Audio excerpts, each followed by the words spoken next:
بسم اللہ الرحمن الرحیم۔ رمضان المبارک میں سارے قرآن کے نزول کا معنی فرمایا، شہر رمضان الذی انزل فیہ القرآن۔ رمضان کا مہینہ وہ مبارک مہینہ ہے کہ اس میں قرآن کریم اتارا گیا ہے۔ قرآن کریم رمضان المبارک کی آخری راتوں میں سے جو تاک رات ہے، اس میں لوح محفوظ سے آسمان دنیا پر ایک مقام ہے جس کا نام ہے بیت العزت اور بیت العظمت۔ کیا نام ہے؟ بیت العزت اور بیت العظمت۔ یہاں تک اللہ تعالیٰ نے ایک رات میں مکمل قرآن پاک نازل فرمایا۔ یہاں پر نزول سے مراد یہ ہے کہ پھر اس بیت العزت اور بیت العظمت سے حضرت صلی اللہ علیہ وسلم کی ذات گرامی پر 23 سالوں میں نازل ہوتا رہا، کیونکہ سب سے پہلے جبل نور کی چوٹی پر، جس کو پہلے فاران کہتے تھے، یعنی پہلی کتابوں میں جبل نور کا نام جبل فاران ہے اور اب اس کو جبل نور کہتے ہیں، اس کی چوٹی پر غار حرا میں سورت اقرا کی پہلی 5 آیات نازل ہوئی، اور قرآن پاک کی آخری وحی ہجرت کا 10واں سال ذی الحجہ کا مہینہ اور اس کی 9 تاریخ جمعہ کا دن اور عصر کا وقت تھا، یہ آیات نازل ہوئی۔ الیوم اکملت لکم دینکم واتممت علیکم نعمتی ورضیت لکم الاسلام دینا۔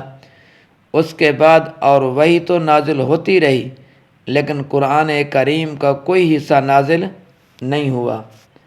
آگے فرمایا، ھدی للناس، یہ قرآن پاک لوگوں کے لیے ہدایت ہے، مگر وہ شخص جو خالی ذہن ہو اور اگر وہ چیزوں سے دماغ بھرا ہوا ہو تو پھر مشکل ہے۔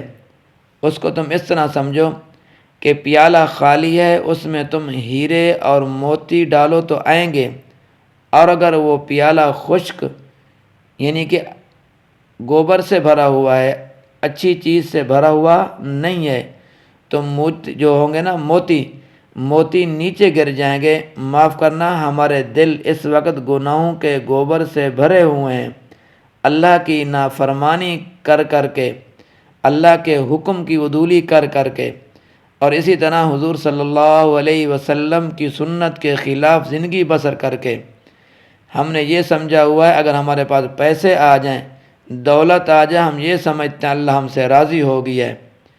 میرے دوستو، اللہ تب راضی ہوتا ہے جب ہم اللہ کے حکم کے مطابق زندگی بسر کریں اور حضور صلی اللہ علیہ وسلم کے طریقے کے مطابق زندگی بسر کریں گے تو اللہ ہم سے راضی ہوگا۔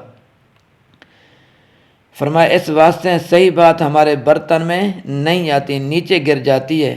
اگر ہمارے برتن خالی ہوں تو پھر یہ موتی ضرور اس میں آ سکتے ہیں۔ آگے فرمایا، وَبَيِّنَاتٍ مِّنَ الْہُدیٰ، اور ہدایت کی واضح دلیلیں ہیں، وَالْفُرْقَانِ، اور یہ قرآن پاک حق اور باطل کے درمیان فیصلہ کرنے والی کتاب ہے۔ فرمایا، فَمَنْ شَهِدَ مِنْكُمُ الشَّهْرَ، پر جو شخص تم میں سے اس مہینے میں گھر میں موجود ہو، فَلْيَصُمْهُ، اس کو روزہ رکھنا چاہیے، وَمَنْ كَانَ مَرِيضًا، اور جو بیمار ہے، او عَلَىٰ سَفَرٍ، یا سفر پر ہے، فَعِدَّةٌ مِّنْ أَيَّامٍ أُخَرَ، پس وہ گنتی پوری کرے دوسرے دنوں کی، جتنے روزے سفر میں یا بیماری میں چھوڑے ہیں اتنے اس کو رکھنے پڑیں گے۔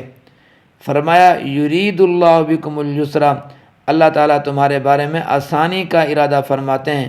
دیکھو یہ کتنی آسانی ہے کہ یہ نہیں فرمایا کہ چاہے بیمار ہو روزے رکھو، چاہے تکلیف تمہاری بڑھ جائے، چاہے تم مر جاؤ۔ اسی طرح سفر میں بھی اجازت دی ہے۔ اگر تنگی کا حکم دیتے تو فرماتے چاہے تم مر جاؤ تب بھی تم کیا کرو؟ روزہ رکھو۔ ایسا نہیں ہے۔ فرمایا، وَلَا يُرِيدُ بِكُمُ الْعُسْرَ، اور تمہارے بارے میں رب تنگی کا ارادہ نہیں فرماتے۔ اللہ تعالیٰ نے کوئی ایسی عبادت لازم نہیں فرمائی کہ جس میں تم تنگی محسوس کرو۔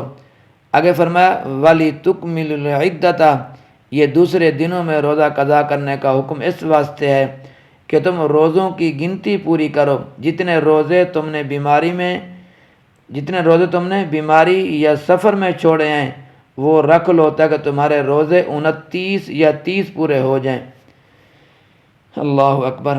آگے فرمایا وَلِتُكَبِّرُوا اللَّهَ، اور تاکہ تم اللہ تعالیٰ کی بڑائی بیان کرو، عَلَىٰ مَا هَدَاكُمْ، اس چیز پر جو رب نے تمہیں ہدایت دی ہے۔ سبحان اللہ۔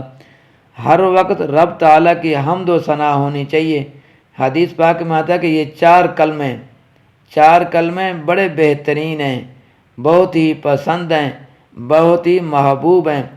فرمایا سبحان اللہ والحمد للہ ولا الہ الا اللہ واللہ اکبر۔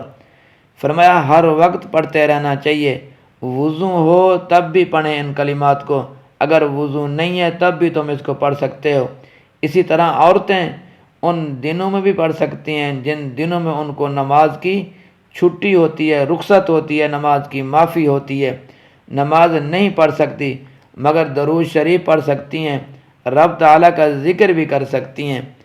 آگے فرمایا وَلَعَلَّكُمْ تَشْكُرُونَ، اور تاکہ تم رب تعالیٰ کا شکر ادا کرو کہ اللہ تعالیٰ نے تمہاری ظاہری باطنی تکلیفیں دور فرمائی ہیں اور تمہیں ہدایت نصیب فرمائی ہے۔